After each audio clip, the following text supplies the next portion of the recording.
What's our day trading posture? How are we going to handle the markets? Okay. Every day I come in looking for the long trade on the S&P, but I'm willing to short the market. Let's go to the videotape, as Warner Wolf used to say, and look at our trades from yesterday. All right. So first of all, let me talk about VIX. Okay. VIX has been a holding. So right now we're looking at a 3-minute bar chart. This is how we day trade all the lines of the ARMR algorithm, the ARMR PMP, price movement profiler. Excuse me. Volume weighted average price, VWAP, that's the black dots. Fibonacci extensions above and below opening ranges, average true range above and below. ARMR moving average, the yellow line. These are all the things we use. These are locations we use. And then from these locations, we look for the 5 ARMR buy triggers or sell triggers, depending on how you look at it. Okay. So we came into the day long VIX yesterday. This is the gap up in the morning. Okay. And we exited every position on this bar right here. This bar right there took us out of all of our VIX positions, and we did not revisit the position all day. Even when it rallied up here, we didn't own VIX. And here's the collapse in the last hour. Now, does anybody remember? Raise your hand if you remember a conversation we had a few weeks ago when we started, investing and trading VIX. I said to you guys, if you go back and look at prior periods,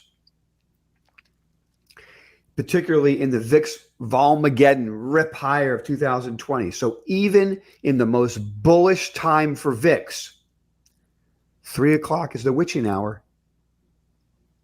There are multiple examples of the 3 to 4 o'clock dump that we saw yesterday in VIX. It's the most dangerous time to own VIX. Why? Well, it's just a function of what VIX is, right? Put owners have been making money all day in VIX on the rally, and they dump in the last hour. When they sell, dealers are buying puts, which means they're now short the market, and they don't want to be short the market. They're not in the business of taking directional bets. So when they buy the puts, they turn around and buy the underlying index to match their trade. That drives the index higher, and it wrecks volatility. Okay. That's what this trade was. Okay. So what we talked about yesterday was we are no longer carrying VIX overnight. So it dumped all the way to the close. You might have thought, hey, I'll take an opportunity there on that selling and buy VIX. Not going to do it overnight. Okay. New rules for VIX trading for us. Let's go look at VIX and get this out of the way early on this conversation. We've been holding VIX overnight for a while now, and yesterday was the day we decided to stop doing that, which seems very fortuitous as the market's gapping up and VIX is gapping down. This is the channel that VIX is in. Okay, so there's only two times that you're going to see the ARMR report hold VIX overnight. 2 conditions. Number 1, VIX breaks out of that channel to the upside, and the melt up begins as the market's cratering lower. Okay, the Volmageddon trade that we saw from 2020. If that happens, I'll start holding it overnight again.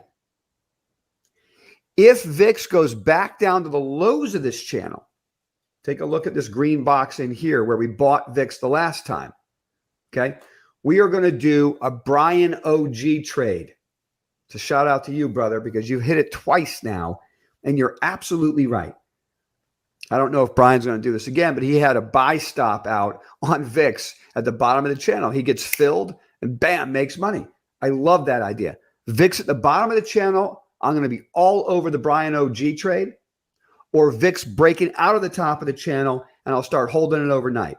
Other than that, I have no interest in VIX right now, and I'm not even trading it during the day. Okay? So what am I doing during the day instead? Okay, I'm not trading VIX. And so on this rally here, you said, well, you could have traded VIX. I could have traded VIX.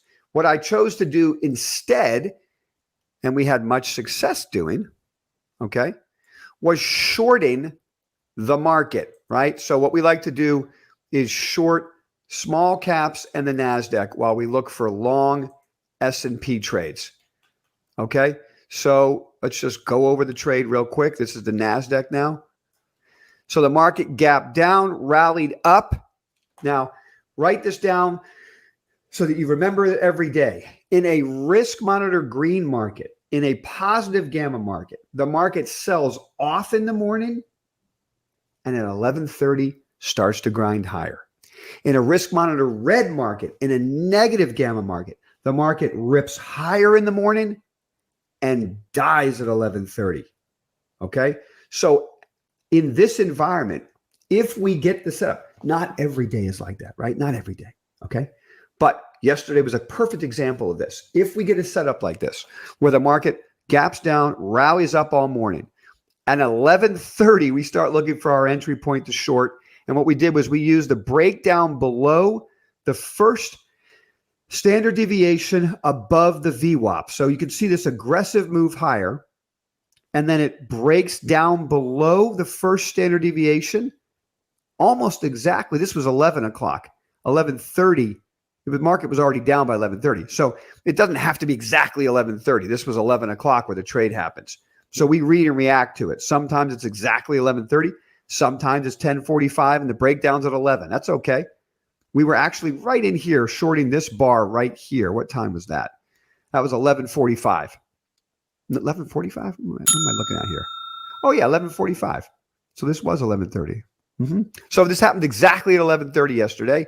The breakdown, the rally to test that fails, we get short. Okay? And we basically traded this asset all the way down to here yesterday, booking our profits down here before the inevitable rip higher back up towards the VWAP, to it and through it. Okay? So we captured that short trade yesterday.